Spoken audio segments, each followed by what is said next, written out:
Oh, look at you. There's a lot of questions. Are we going to answer all these? No. I did tell people, make sure you ask Dad questions too. So we'll have lots of questions for you.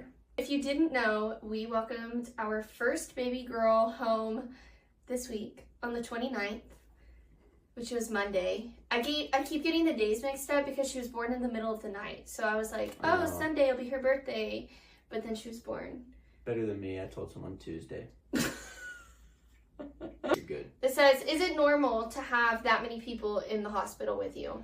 In Finland, it's usually just mom plus one other. Yeah, we asked the nurse actually, and we were like, so is this typical amount of people in the room? And she's like, no. Not at all. Not at all. They didn't care. They loved it. They were like, oh, we're here for the energy. This is great. Yeah. But in case you didn't know, my wife is very social. So having 15, 13, whatever. I didn't think it was overwhelming. I would have been bored without it. Who did you have in the delivery room with you? That was a big question. So in the delivery room with me before I was like actually pushing and like she was born, I had my grandparents, my parents, Andy's parents, my brother, his girlfriend, my sister. Who else was there? 15 people. Oh, my aunt and my 2 cousins. Is that all? And then me and Linya. Something like that. But she was in my belly at that point. So for the most part, they were all there the whole time. Just hanging out. Okay, and then who did I have in the delivery room when I delivered? So when Linya was actually born, I had Andy in the room, my mom, my sister, and Andy's mom in the room. What did Andy find the hardest part during birth?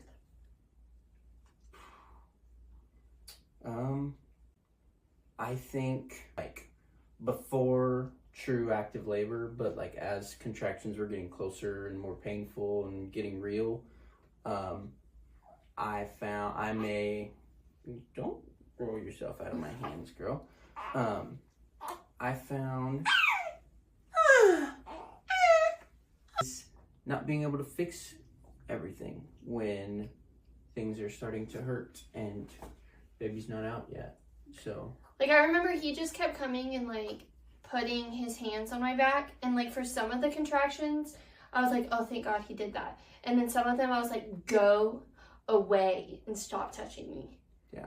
But I couldn't like predict if like neither of us could predict what it was going to be. No idea. But so I would just do it every single one, and if she looked at me like she was going to hurt me, then I stopped. This one's for you. Okay. How do you process watching your person go through something so painful? I don't know if you remember this, but I told you like 5 to 7 times. I was like, you're a beast. I mean, seriously, one of the most insane things you could ever see. Yeah. One of the most miraculous things you could ever see. I mean, it doesn't make sense. You know, it doesn't. But that's just God's design, you know. It's crazy. I think kind of just, I'm a very in the moment person. So I kind of just did what I could to be helpful. And if I tried to be helpful and she was like, don't touch me, I stopped touching her. And, you know, I just told her she's a beast. Yeah. And I think your adrenaline kicked in a lot more. My adrenaline kicked in a lot more. And, like, also, we had our playlist going.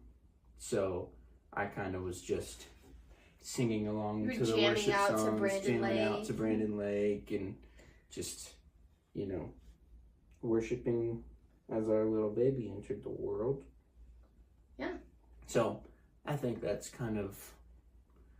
was my way of getting through that. Can't really say, I didn't see a reason for me to be like, this is hard for me, because it's really hard for her. Yeah, it's hard for me to watch her, but I need to be the one that's able to be helpful in that situation.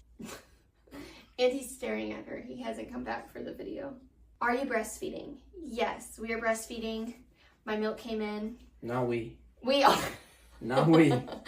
I am breastfeeding. All right, we're back. Excuse my shirt and my diaper. Just mommy things. It says, did you do anything to prep or induce, or was it spontaneous?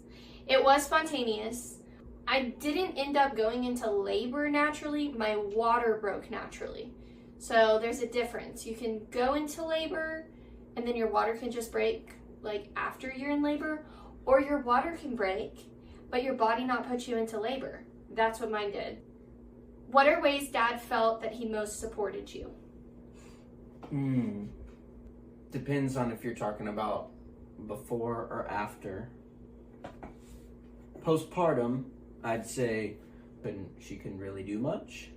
So anything that required, especially while the epidural was wearing off, and she couldn't move her legs. So there were lots of like physical things you did to help me. Yeah, lots of physical things, and then I'd say labor and all. I think everyone helps in their own different way, and I think my way of trying to be helpful was doing everything that the doctor said needed to be done that I could help with, whether that was trying to press on her hips as they were hurting, even if she was like, get off of me, and then just telling her she's a beast, you're killing it, you're the bomb, holy cow, you're awesome, like I always do. You did a good job. During active labor, singing some Brandon Lake, and not me coaching, but letting God do the work with that, and me just praising. It was, Lenya's birth was kind of like a worship sesh. Because my mom and I were singing, your mom was singing, our nurse prayed over us. Before I started pushing, our nurse prayed over us, and that was like really awesome. Yeah, all four of us that were in the room for active labor were singing along, and that helped me get through contractions for sure. Yeah. Did Andy watch everything? Yes, I did. I didn't know if you were going to. Out. I did watch everything. The only thing I didn't watch was the placenta after. Oh yeah, because the baby was already out. Yeah, I was staring at the cutie. But yes, I did watch everything. No, I did not get queasy, which I was kind of surprised by. Most amazing thing I've ever seen. 100%. You're like, wow, that straight up a miracle. This is the first time he's talked about it without crying, so. Yeah, that's also true. Oh, he's about to cry now. Stop it. Okay, I think that's all we're gonna cover in this video. I looked at the clip of, you sent me a screen recording of the questions. There's hundreds. There's a lot of questions. But we still need to do like a birth story Q&A. A name Q&A. Or like a name story, how we chose it. Yeah. I'll probably make a video unpacking our hospital bags and then tell y'all what we did use and didn't use. It's fair. What's in the bags. Yeah. Okay, so lots to come. This is just the beginning. Here's your first little Q&A video with Jaden and Andy. And Lynette. Booyah.